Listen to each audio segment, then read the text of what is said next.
I was worried it was going to be me and Mum and Kathy. Had the cats on backup just in case we needed to rent a crowd.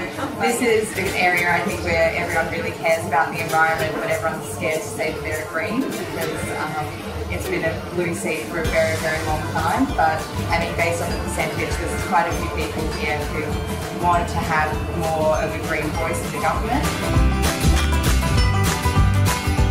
I think that in some ways not having a lot of experience in politics can be an advantage, especially at this point in time in Australia where we've had two parties pretty much just naysaying each other for pretty much the past 20 years.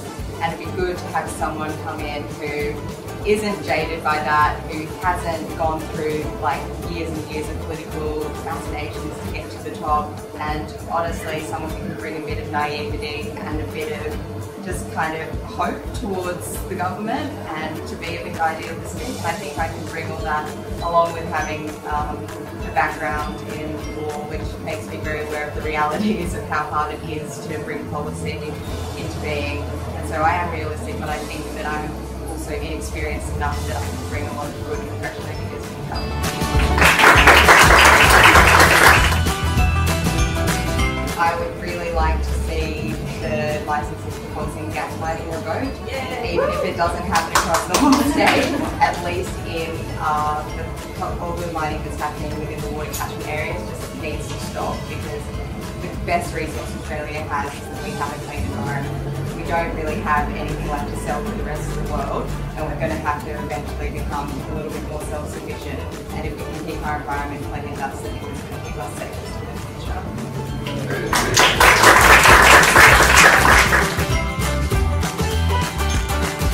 I have to say, I think that's a pretty archaic view of the Greens party, and it's definitely coming off an image that hasn't existed for kind of nigh on 30 years now. And I mean, the Greens as a party, if you take the time to read policy, we're all about preventative action and harm minimisation. We're not about taking any radical steps. We're not about like turning Sydney into a commune or anything anytime soon. So I mean, the Greens are very realistic when it comes to economic and social policy. But I think the main thing is we factor in the environment and we factor in the future, kind of 50 years down the road, not 4 years down the road when the next election's on the list.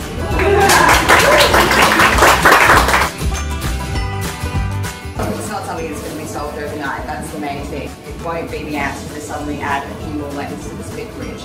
The answer is going to be a long-term solution where we change our infrastructure to include more accessible, more frequent and more efficient public transport in and out of Manning.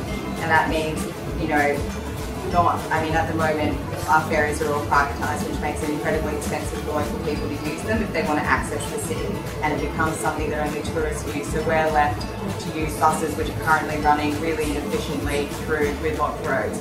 So I think it's a very complicated question which needs to start with understanding the problems of the underlying infrastructure and not slapping a band-aid on it to look good for the next election cycle.